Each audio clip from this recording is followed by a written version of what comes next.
So I'm just going to quickly take y'all through the major types of implementation processes so we can get back to questions for the panelists. When there's some kind of governmental action, Congress signs a bill, President signs an executive order, an agency makes a determination that something needs to change. Usually that change will happen through one of these three processes. Rules, where an agency will issue a regulation, grants, where agencies administer pots of money, and implementation plans, where agencies instruct states to make their own plans about how the change will be put into practice. I'm going to quickly go over how each of these processes work and name a few places where organizing and advocacy can make a difference. And as Gohar said, we'll be sending around a more in-depth discussion of this, so don't worry about taking notes. We'll start with rulemaking, and I know the text is a little bit small, but we'll send out images you can zoom in on. So you don't need to squint to read the small text boxes. So this is how agencies literally write the rules that govern corporate decision-making, judicial rulings, and other stuff that affects our daily life.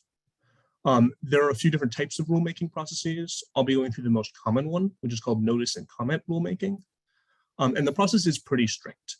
When an agency wants to issue a rule, they have to post notice in the Federal Register before they start drafting. Then they post their proposed rule, which the White House Office of Management and Budget has to score. Scoring is basically determining the economic impact of the rule.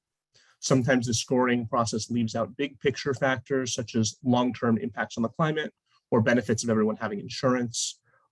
Really, the office is really only considering immediate costs, which obviously disadvantages progressive causes because the causes we support reduce inequality and make the world better, which is, kind of hard to quantify.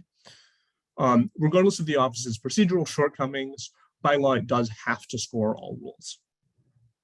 The Office of Management and Budget also hosts listening sessions where you can tell the office and a representative from the agency your thoughts on the rule. After all this, the public gets to weigh in.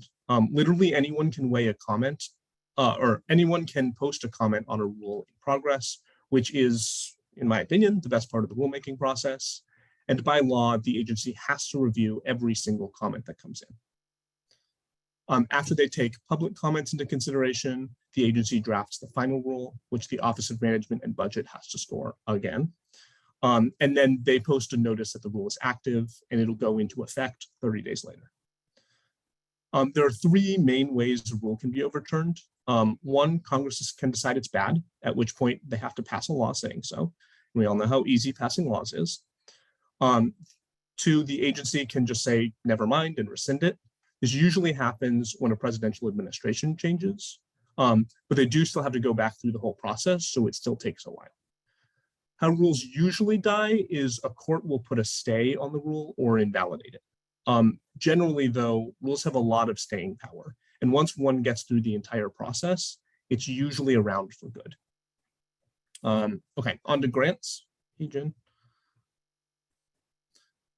So as I said up top, grants are just a block of money that Congress has to distribute to recipients. There are lots of different kinds of grants. Some are formula grants, which basically give states money based on some sort of quantitative measure. They might be based on population or number of people under the poverty line, stuff like that.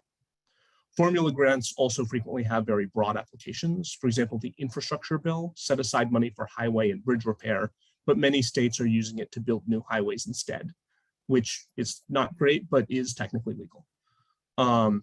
The other main type of grants are competitive grants, which is the process I'm going to talk about here. After Congress decides to issue a grant, the appropriate agency will publish a notice of funds. Interested applicants, usually a state or local government, but they can be private contractors or nonprofits, depending on the grant. Interested applicants submit a proposal to the agency saying what they want to do with the money.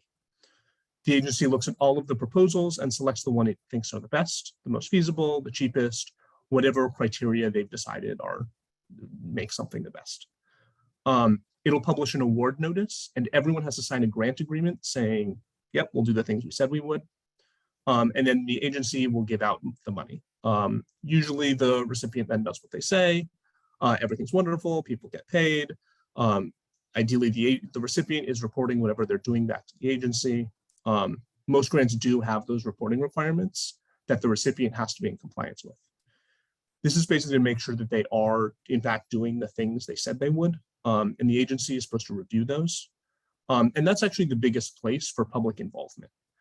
Reporting requirements are often public information, so you can help make sure recipients are being held accountable if they're not meeting those obligations. Grants are usually for a specified time period or amount of money, so they have sort of a natural end, at which point we can go apply for another one. And that brings us to our last process, implementation plans. Heejin, can you switch the slides, please? Implementation plans are kind of idiosyncratic.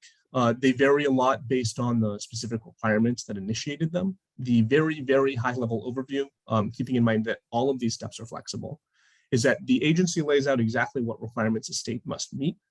Then the state announces what process it will undergo in order to develop the plan. Then they'll start drafting and meet with stakeholders, and finally submit the proposal to the agency for approval. That's a really long way of saying the state can do whatever it wants, provided it's within the rules set out by the federal agency. One of the cool things about this is that some states allow for a lot of transparency and a lot of public input. And of course, some states have this all happen in a closed room that no one finds out about. For those of you who are organizers, it's really important then to push the federal agency to require that states have hearings and comment periods during the state's planning development. That'll ensure that your local organizing has the best chance of success.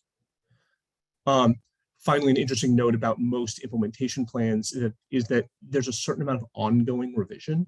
While any changes typically must be approved by a federal agency, it is possible to pressure state governments long-term into changing those plans to make them more equitable.